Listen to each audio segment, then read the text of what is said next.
பார்த்தாலும் இப்படிப்பட்ட பிள்ளைய பெக்கணுங்க. இப்படி ஒரு பொம்பளை பிள்ளைய பெத்ததுக்கு அப்புறம் வேற என்ன வேணும் ஒரு குடும்பத்துக்கு அப்படின்னு சொல்ற மாதிரி தான் இங்க ஒரு குட்டி தேவதை ஒரு தாயாவே மாறின காட்சிகள் பாக்குற அனைவரையுமே கலங்க வச்சிருக்குது.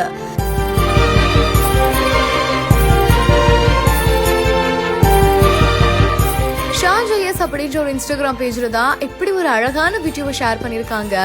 அந்த ஒரு வீடியோல ஒருத்தருக்கு கால்ல அடிபட்டு நடக்க கூட முடியாத நிலைமையில இருந்திருக்காரு.